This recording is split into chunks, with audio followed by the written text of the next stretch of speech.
अर्जुन को हनुमान जी ने कहा कि केवल माला फेरने से काम नहीं चलेगा। जयराम जी की बोलो, आई बात समझ में? केवल माला फेर ले, टीला टिपका कर ले, इससे काम नहीं चलेगा। और आदमी को ये लगता है कि नहीं नहीं अपने तो मंदिर होया है और बस माला फेर ले, हनुमान जी का नाम ले, बस अपना तो भगत हो गया। तो हनुमान जी ने कहा कि ऐसे काम नहीं चलेगा। बोले फिर? बोले राम के काज करो, राम काज कीने बिनो मोह कहाँ विश्राम। अगर आप राम का कार्य करेंगे, भगवान का काम करेंगे, देखो आप सब हम भगवान ने इस दुनिया में भेजा ही इसलिए है कि आप प्रभु के कुछ काम आ जाए। घर गृहस्थी तो सभी कर रहे हैं, कुत्ता बिल्ली गधे घोड़े भी कर रहे हैं वो भी, लेकिन ये जो काम कर रहे हैं वो कोई नहीं करता है।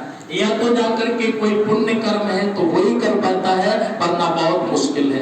कहीं भी जाओ, किसी भी भगवान के यहाँ पर जाओ, आप भगवान का काम कर रहे हैं तो आप बहुत बड़े पुण्य मतलबशाली हैं, पुण्य योग्य हैं, आपके पास में परमात्मा की कृपा है। इसलिए केन प्रकारेण भगवान से जुड़े रहो, किसी भी माध्यम से, सेवा माध्यम से जुड़ो, चाहे आप जाकर के बुद्धि माध्यम से जुड़ो कि हम चलो आज अपने विवेक से एक ऐसा मार्गदर्शन करते हैं कि यहाँ का और विकास हो, तो वो भी बहुत बड़ी सेवा है। तो जैसा बन जाए वैसा आपको प्रेरणा देते रहना चाहिए। दूसरी बात यह है कि प्रेरणा देना अच्छी बात है, सब कुछ है। अगर सर्वसम्मति ठीक है तो उसको करना भी अच्छी बात है, लेकिन अगर ठीक नहीं है तो बुरा मानने की बात नहीं। हमारे समझ में आया, मैंने आपको ये बताया। अगर नहीं है ठीक है, कोई बात नहीं है। तो ऐसी सेवा, तो इस स्थान पर दैव कार्य चलते रहते हैं। 12 महीना इन्होंने इतनी कृपा करी कि कहीं न कहीं करते ही रहे सब अपन, कुछ न कुछ काम चलता रहता है। और सबसे बड़ा दैवी कार्य यहाँ पर चल रहा है रामायण का अखंड पाठ। ये सबसे बड़ा दैवी कार्य है, इस कार्य से बढ़कर के कोई कार्य नहीं है।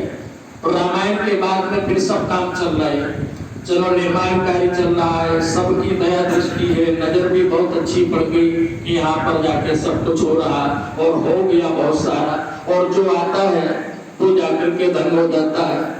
हम जहाँ जहाँ जाते हैं तो कोई ना कोई तो आ ही जाता है, वो कहता है कि साहब मैंने आश्रम देखा, गुरु जी बहुत अच्छा बना है, बहुत अच्छा लगता है, तो उनको जाकर के संतुष्टि होती है। तो आपने कोई पैसा नहीं दे दिए, कोई आपने दूध नहीं पिला दिया, लेकिन वो यहाँ देखते हैं और उनके चेहरे पर प्रेम मुस्कुराहट आ जाती है। आपको हजारों रुपए दान करने का पुण्य उसी वक्त मिल जाता है। तो किसी को खुश रखना, किसी को राजी रखना बस की बात नहीं है।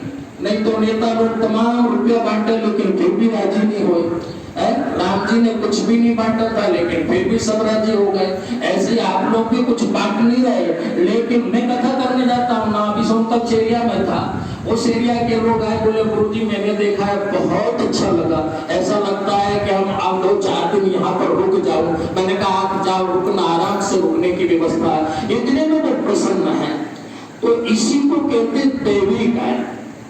जिस कार्य से दूसरे लोगों को सुख मिले वो दैवी कार्य के अंतर्गत आता है। तो वो कार्य आपको करना चाहिए और कर रहे हो, और इसमें जितनी भी प्रगति हो, जितना भी आपको